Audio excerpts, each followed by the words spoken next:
Kami gawin ko sa review.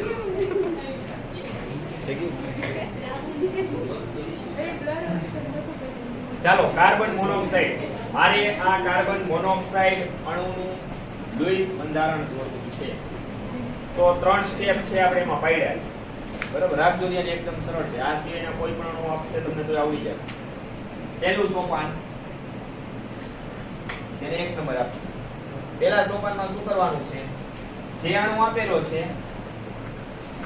એમાં રહેલ દરેક પરમાણુના સંયોજકતા ઇલેક્ટ્રોન દરેક પરમાણુના સંયોજકતા ઇલેક્ટ્રોન અણુમાં કે આયન આપેલો હોય એમાં રહેલા દરેક પરમાણુના સંયોજકતા ઇલેક્ટ્રોન ગણો તો ચાલો અહીંયા કાર્બન મોનોક્સાઇડ છે મોનો શબ્દ લે એનો અર્થ શું થાય એક ઓક્સાઇડ એટલે ઓક્સિજન પરમાણુ ઓક્સિજન પરમાણુની સંખ્યા કેટલી છે 1 અને કાર્બન પરમાણુ કેટલા હશે 1 તો આપેલા આ અણુમાં બે પરમાણુઓ છે કયા છે કાર્બન અને ઓક્સિજન એટલે આ રીતના કરી નાખશું C+O હવે આપણે સંયોજકતા ઇલેક્ટ્રોન લખવાના છે જેટલા પરમાણુ હોય અણુમાં ઈ દરેકના સંયોજકતા ઇલેક્ટ્રોન જ લખવાના છે એટલે બાહ્ય કોષ ચલો કાર્બનનું પરમાણુ ક્રમાંક 6 પહેલા કોષમાં કેટલા ઇલેક્ટ્રોન સમાય 2 બીજામાં 4 બીજો કોષ આપણા માટે શું કહેવાય બાહ્ય કોષ એટલે સંયોજકતા કોષ કાર્બનના સંયોજકતા ઇલેક્ટ્રોન કેટલા 4 ઇલેક્ટ્રોન પ્લસ ઓક્સિજન પરમાણુ ક્રમાંક 8 પહેલા કોષમાં 2 બીજામાં 6 ચાલો બીજો કોષ આપણો બાહ્ય કોષ કેટલા ઇલેક્ટ્રોન છે 6 એટલે એને આપણે એના સંયોજકતા ઇલેક્ટ્રોન કહેશું કુલ સંયોજકતા ઇલેક્ટ્રોન કેટલા આવ્યા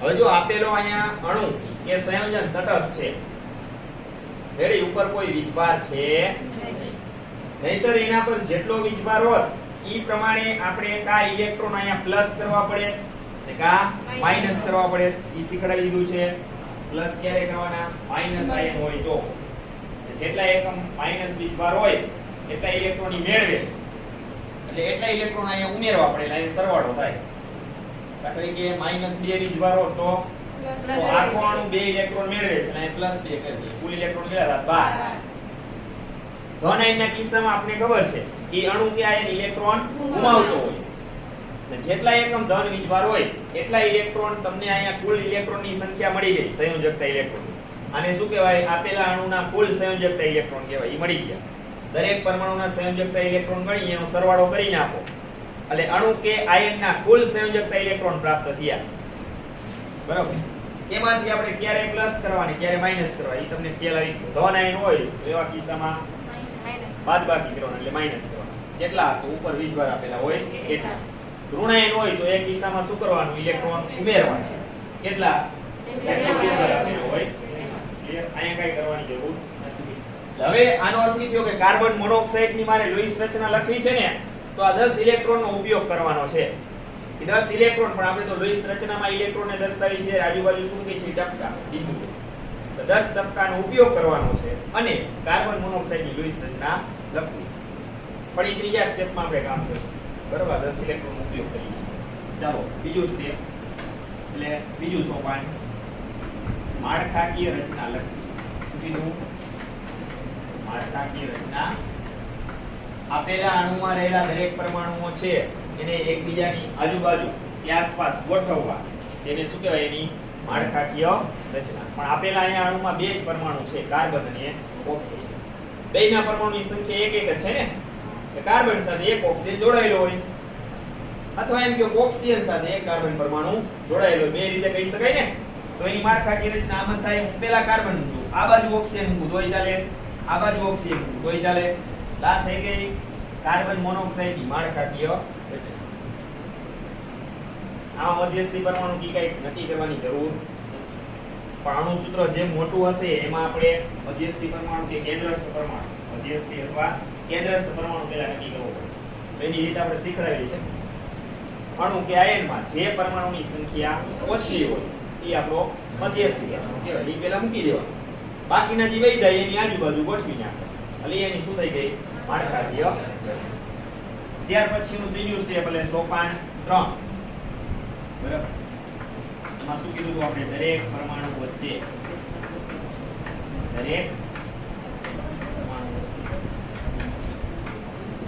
એક બંધ રચો કે દર્શાવો. તમે માળખાકીય રચના મૂકી દીધો પછી એમાં જેટલા પરમાણુ હોય દરેક પરમાણુ એ દરેકની વચ્ચે એક બંધ છે એ મૂકી દેવાનો. તો ચાલો અહીંયા આપણે કાર્બન અને ઓક્સિજન પરમાણુ વચ્ચે એક બંધ મૂકી દઈએ. કારણ કે જે બે પરમાણુ છે એને જોડાવા માટે ઓછામાં ઓછો એક બંધ તો જોઈએ ને, તો જ બે જોડાઈ શકે. ચાલો એક બંધ મૂકી દઈએ. હવે શું કરવાનું છે? કાર્બન સાથે ઓક્સિજન જોડાયેલો છે તો અહીંયા મારે પહેલા ઓક્સિજન નું અષ્ટક પૂર્ણ કરવું પડે.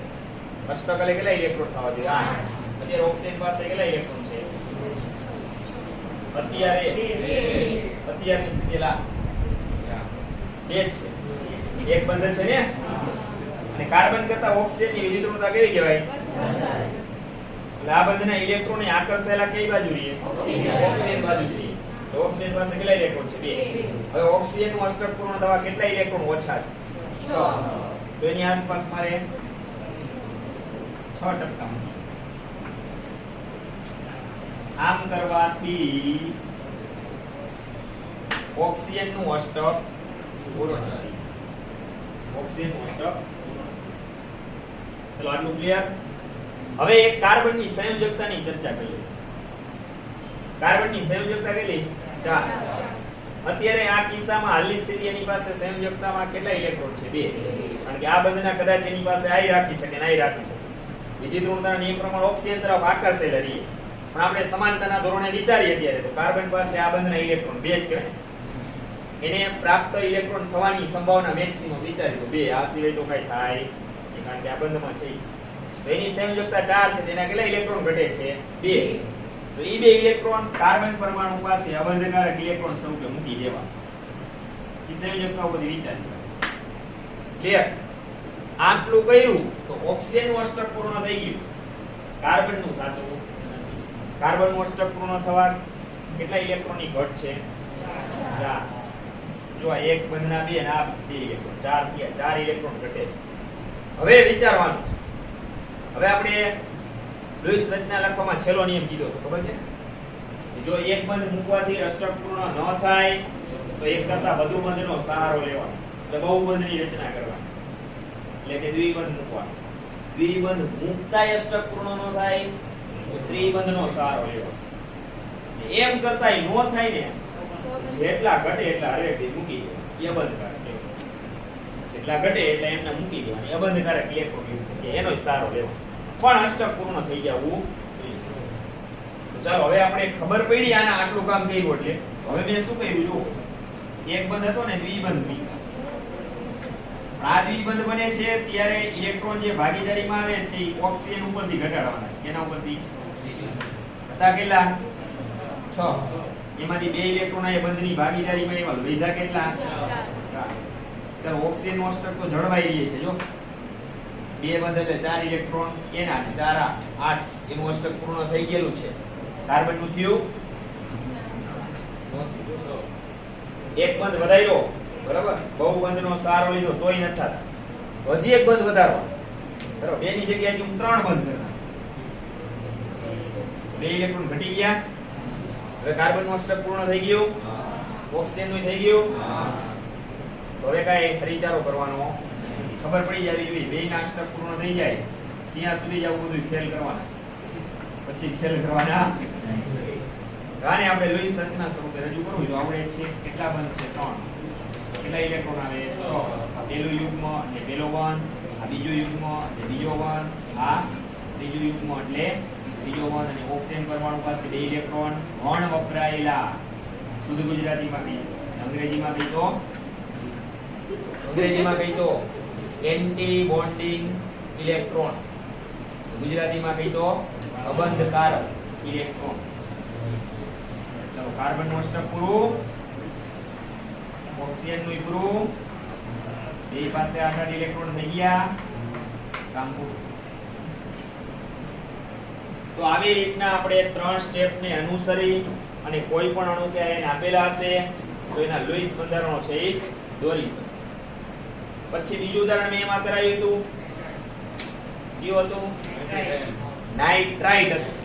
અને આયન હતું. શું હતું? NO2 minus. ચલો આ બધાને ક્લિયર થઈ ગયું?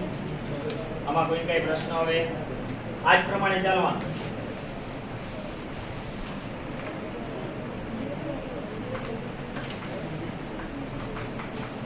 ચલો નાઇટ્રાઇટ આયનો. નાઇટ્રાઇટ એટલે થાય NO2. આયન છે એની ઉપર -1 વીજભાર હોય. એની ઉપર શું હોય? -1 સંયોજકતામાં રેડોક્સ પ્રક્રિયાવાળા ચેપ્ટરમાં તમે લગભગ આને ઓળખી ગયા છો અને આવી ગયું છે તમારી સાથે. આવી ગયો ને અભ્યાસમાં સંપર્કમાં આવી ગયું છે. NO2 માઈનસ એટલે નાઇટ્રેટ. NO3 માઈનસ આવે તો નાઇટ્રેટ. ઓક્સિજન પરમાણુ 2 ની જગ્યાએ 3 થઈ જાય તો નાઇટ્રેટ આયન કહેવાય. તો આયન ને શું કહેવાય? નાઇટ્રેટ. એની સંયોજકતા -1 છે. આની કેટલી છે? -1. આગળ જતા તમારે પ્રયોગશાળાની અંદર એક પ્રકારના પ્રયોગો આવશે. બરાબર? એમાં અકાર્બનિક પદાર્થોનું ગુણાત્મક પૃથ્થકરણ આવશે. એમાં વિટી કસોટી આવશે. કેવી કસોટી? વિટી કસોટી. ટેસ્ટ ટ્યુબ ની અંદર તમે રિંગ જેવું જોવા મળે. કથ્થાઈ કલરની રિંગ જોવા મળે. વિટી જેવી રચના લઈને વિટી કસોટી કહેવામાં આવે છે. એરિયા નહીં હો. કારણ કે બે પ્રવાહીના જે લેયર છે એમાં વચ્ચેના ભાગે તમને જોવા મળે છે. એટલે એ કસોટીનું નામ શું આપ્યું છે? વિટી કસોટી. તો તમને જે પદાર્થ અકાર્બનિક આપેલો હોય એમાં ઋણાયન તરીકે નાઇટ્રાઇટ અથવા નાઇટ્રેટ આયન હોય અને પછી એ ટેબલની અંદર જે પ્રમાણે કસોટી આપેલી છે એ પ્રમાણે ટેસ્ટ ટ્યુબમાં તમે કસોટી કરો અને જો તમને એમાં રિંગ જોવા મળે કથ્થાઈ રંગની, બરોબર? કથ્થાઈ રંગનું આખું એક તમને લેયર જુદું પડી જશે. વીટી જેવડો આટલો ભાગ કેટલો હોય એટલું જોવા મળે. બીજો ટેસ્ટ ટ્યુબમાં તમને જોવા મળે તો એનો અર્થ એમ થાય કે આપેલ અકાર્બનિક પદાર્થ છે એમાં આ નાઇટ્રાઇટ અથવા નાઇટ્રેટ આયન હાજર છે, નહીતર ગેરહાજર છે. વીટી કસોટી ન આપે, બરાબર, વીટી જેવી રચના જોવા ન મળે તો એનો મતલબ એમ થયો કે વીટી કસોટી પદાર્થ આપતો નથી. તો નાઇટ્રાઇટ અથવા નાઇટ્રેટ આયન ગેરહાજર. તો એ સરળ કસોટી છે. અહીંયાથી નક્કી થઈ જ જાય કે તમને આપેલા પદાર્થમાં ઋણ આયના છે. તમને જે પદાર્થ આપ્યો ને એમાં એક ધન આયન હોય ને એક ઋણ આયન હોય. કે એક કરતા વધુ ધન આયન હોય ને એક કરતા વધુ ઋણ આયન સંકળાયેલા હોય. એ શોધવા પડે. કે તમને મીઠું આપી દઈએ NaCl. તો સફેદ રંગનો સ્ફટિકમય પદાર્થ છે. સફેદ રંગના સ્ફટિકમય પદાર્થ ઘણા બધા છે. તો ચાખાય નહીં, ટેસ્ટ ન કરાય. કારણ કે ઈ સિવાયનું બીજું રસાયણ હોય તો ચાખ્યું 1 મિનિટ થઈ ક્યાં ગયા વયા ગયા ખબર પડે. આવો ખાતો તો રસાયણ વિજ્ઞાનની પ્રયોગશાળામાં ક્યારેય કરવો નહીં. તમને ઉદાહરણ એક આપી થાય કરું વિદ્યાર્થી કાળમાં હોય ત્યારે તમને આવી બધી ઝંખનાઓ થાય, ઈચ્છાઓ જાગે, ઉત્સાહ વધારે હોય એટલે આવું કરવા માટે તમે પ્રેરાવો પણ ખરા. અમે પણ જે તે સમયે માસ્ટર ડિગ્રી કરતા ત્યારે અમને ગ્લુકોઝ આપ્યું C6H12O6. આલ્ડિહાઇડ ક્રિયાશીલ સમૂહ છે CHO, પછી CHOH, CHOH, CHOH, CHOH અને છેલ્લા CH2OH. અને આપણે ગ્લુકોઝ કહીએ. શર્કરા છે એક પ્રકારની. તો આમાં એક વિદ્યાર્થી છે ને એ પદાર્થ જ્યારે આપ્યો ને ત્યારે જે બોટલમાં હોય એમાંથી આપ્યો તો. જો બોટલમાંથી જ્યારે શિક્ષક આપે ત્યારે ખબર પડી જાય તો એ બોટલ ઉપર નામ જ જોઈ લઈએ તો પછી એકય કસોટી કરવી પડે નહીં. નામ જોઈ લઈએ એટલે ડાયરેક્ટ પછી શું ટેબલમાં જ્યાં જ્યાં એ પદાર્થનું નામ આવતું હોય ને એ જ કસોટી કરે, બાકીની કરવી પડે.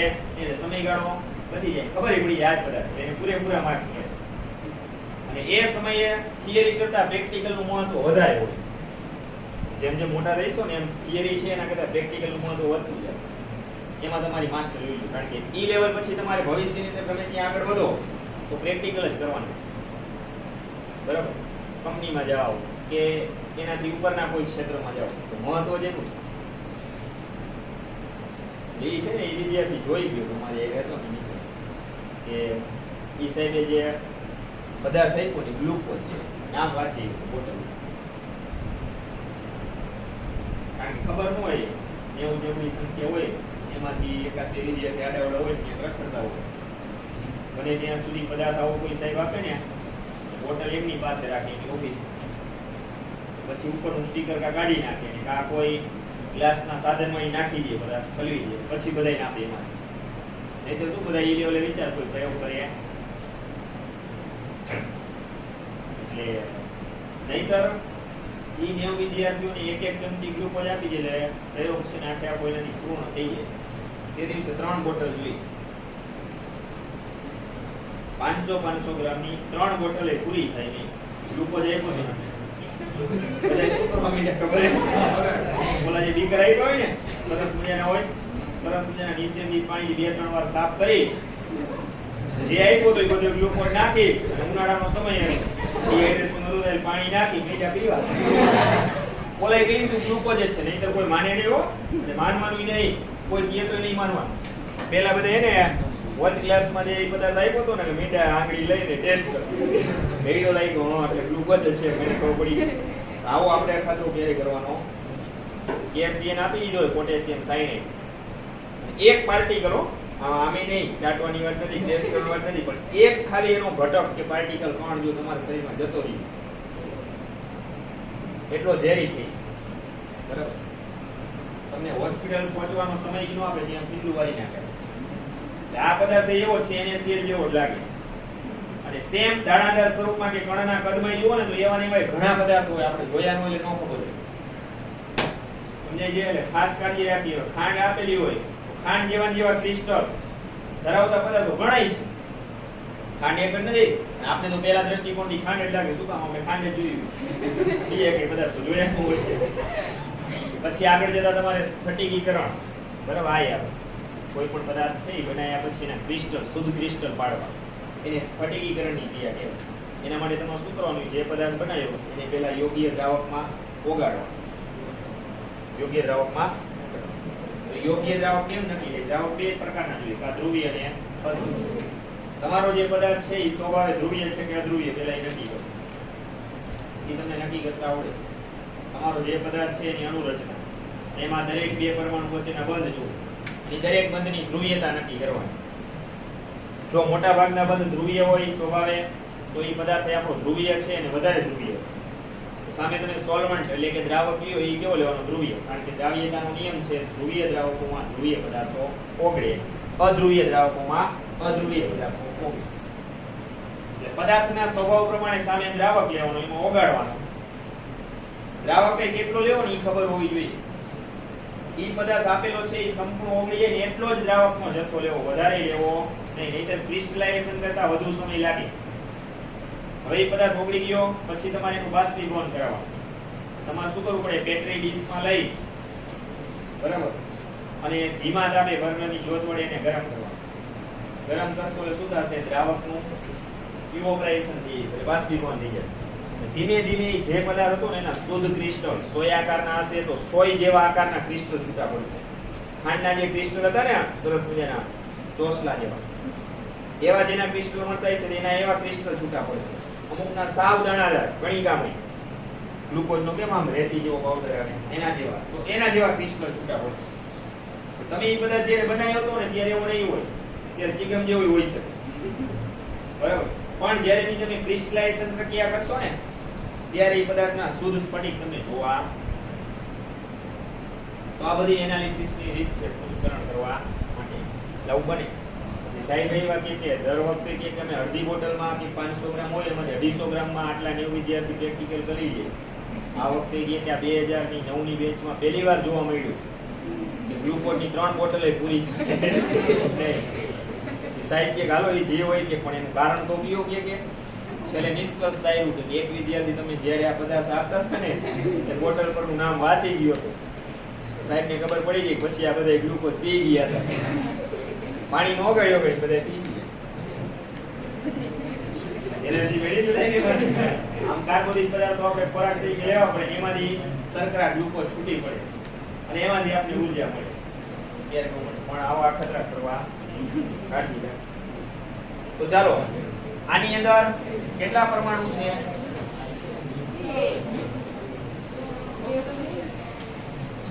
3 સોપાન છે એમના બાકી. NO2 બે પરમાણુ છે, નાઇટ્રોજન અને ઓક્સિજન, બરાબર. તો પહેલા આપણે આ રીતના લખશું નાઇટ્રોજનના પરમાણુ કેટલા છે 1 પ્લસ ઓક્સિજનના પરમાણુ કેટલા છે 2 કૌંસમાં ઓક્સિજન પરમાણુ લખશું 2 કૌંસમાં ચલો પહેલા નાઇટ્રોજન પરમાણુ ક્રમાંક 7 પહેલા કોષમાં 2 બીજામાં 5 સંયોજકતા ઇલેક્ટ્રોન કેટલા 5 ઇલેક્ટ્રોન નાઇટ્રોજન પ્લસ 2 ઓક્સિજનનો પરમાણુ ક્રમાંક 8 પહેલા કોષમાં 2 બીજામાં 6 સંયોજકતા ઇલેક્ટ્રોન 6 6 12 ને 5 17 ઇલેક્ટ્રોન થયા આ 17 ઇલેક્ટ્રોન માત્ર ને માત્ર NO2 ના થયા કેના થયા અણુના થયા આખો અણુ 1 ઇલેક્ટ્રોન મેળવે છે જો -1 વીજવા છે એટલે 1 ઇલેક્ટ્રોન ઉમેરવાનો ને તો 17 ઇલેક્ટ્રોન પ્લસ 1 ઇલેક્ટ્રોન કેટલા થયા જો આમાં આપણે ચેક કરવાનું રહી ગયું કાર્બન મોનોક્સાઇડ વાળા કિસ્સામાં તો એમાં આવું હતું ને છેલ્લે લૂઈસ રચના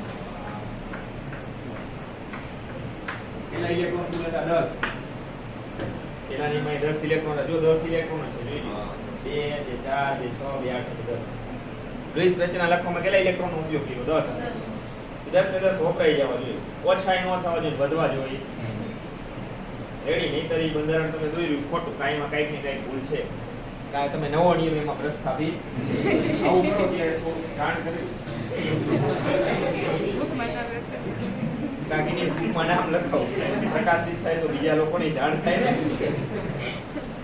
ચાલો રેડી આટલું હવે માળખાકીય રચના ચાલો આમાં 3 પરમાણુ છે પેલા મધ્યસ્થી પરમાણુ નક્કી કરવા કોણ આવે નાઇટ્રોજન એક પરમાણુ છે ને એનો જે પરમાણુની સંખ્યા ઓછી હોય એ મધ્યસ્થી પરમાણુ પેલા નાઇટ્રોજન મૂકી દેવા હવે ઓક્સિજન કેટલા છે 2 તો એની આજુબાજુ ગમે ત્યાં મૂકી શકાય અહીંયા એક મૂકો એક અહીંયા મૂકો એક અહીંયા મૂકો એક અહીંયા મજા આવી મૂકો પણ અહીંયા આપણે જગ્યાનો અભાવ છે આવી જ રીતના મૂકશું બરાબર એક ને આ બાજુ ને એક ને આ બાજુ તમને મજા આવી મૂકીશું આ માળખાકીય રચના પૂરી ONO ટૂંકમાં શું થયું ONO હવે દરેક પરમાણુ વચ્ચે એક બંધ એટલે આ બે પરમાણુ વચ્ચે એક બંધ અને આ બે પરમાણુ વચ્ચે એક બંધ આટલું કામ થઈ જાય એટલે પૂરું થઈ ગયું હવે તો અષ્ટક જ પૂર્ણ કરવાના છે બરાબર હવે શું કરવાના છે અષ્ટક જ પૂર્ણ કરવાના પછી બહુબંધનો સારો લેવો કે નહીં પછી જોવાનું ચલો આટલું ક્લિયર આ ઓક્સિજન નો અષ્ટક પૂર્ણ કરવા કેટલા ઇલેક્ટ્રોનની ઘટ 6 કેટલા ટપકા મૂકો હાલો રેડી આનું અષ્ટક પૂર્ણ કરવાય 6 કેટલા ટપકા મૂકવાના 6 રેડી વાત રહી નાઇટ્રોજન પરમાણુ તો નાઇટ્રોજનની સંયોજકતા 3 આમ કુલ 5 પણ બંધકારક ઇલેક્ટ્રોન કેટલા આવે 3 એક આ બંધમાં અને એક આ બંધમાં હવે બંધ તો આપણે વધારે મૂકવાય પડે એ પછી ખબર પડશે પણ ઈ સિવાય 2 ઇલેક્ટ્રોન હજી એની પાસે હોય અનપેડ ઇલેક્ટ્રોન અબંધકારક ઈ મૂકી દે ઈ એટલે સરળતાથી બંધારણ કારણ કે કુલ તો એની 5 સંયોજકતા ને 5 માંથી બંધ તો કેટલા બનાવે 3 કારણ કે યુગ્મિત ઇલેક્ટ્રોન કેટલા 3 અને 2 કેવા છે યુગ્મિત અબંધકારક 2 હવે જો બે ઓક્સિજન પરમાણુના અષ્ટક પૂર્ણ થઈ ગયા નાઇટ્રોજન નું થયું તો નાઇટ્રોજન નું અષ્ટક પૂર્ણ થવામાં કેટલા ઇલેક્ટ્રોનની ઘટ છે 2 જો આ બંધના 2 આ બંધના 2 4 એની આસપાસ ને 2 પોતાના 6 થયા 2 ઇલેક્ટ્રોન ઘટે આનો મતલબ એમ થયો કે આ બાજુના નાઇટ્રોજન અને ઓક્સિજન વચ્ચે દ્વિબંધ હોવો જોઈએ અને આ બાજુ ગમે તે બાજુ મૂકો ચાલે સમજે છે ગમે તે એક બાજુ દ્વિબંધનો સારો લેવો પડશે એટલે કે બહુબંધની રચના કરવી પડશે ચાલો હું દાખલા તરીકે આ બાજુ દ્વિબંધ કરું છું તો 2 ઇલેક્ટ્રોન ઓક્સિજન અહીંયા પાર્ટિસિપેટ કરી એટલે કે ભાગીદારી કરે હવે એની પાસે કેટલા વધે 6 માંથી 2 નીકળી ગયા એટલે 4 આ બાજુ તો એમનામ જ રાખવાનું છે કાંઈ જ ફેરફાર કરવાનો નથી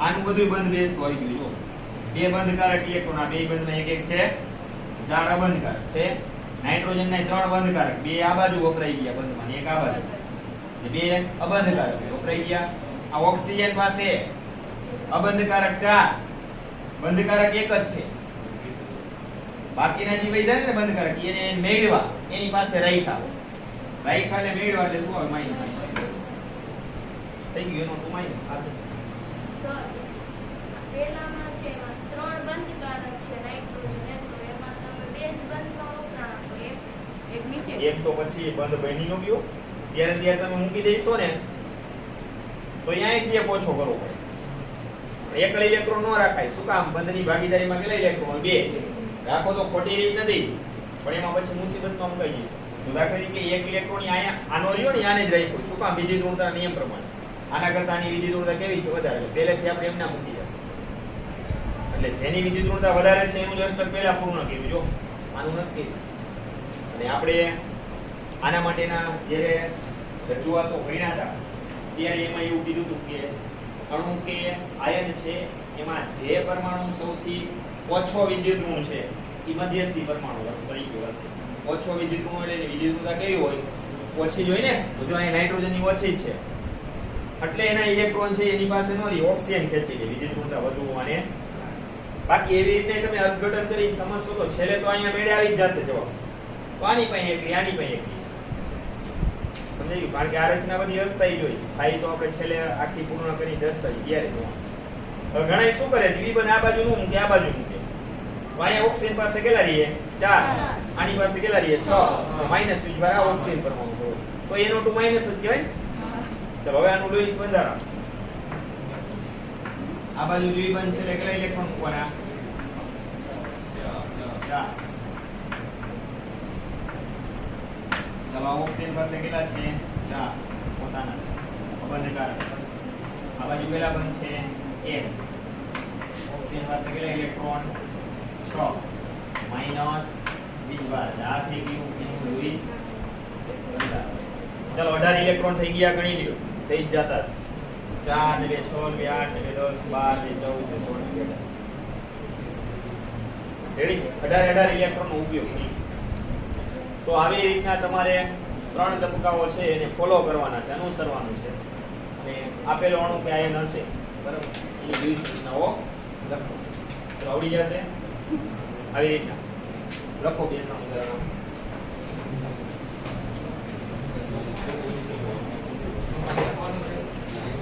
આ ન લખો ચાલશે પણ 1 2 ને 3 નંબર આપી સીધું આ કામ કરવાનું આ રજૂઆત તમે નહીં લખો ચાલશે લખો પેલો કાર્બન ડાયોક્સાઇડ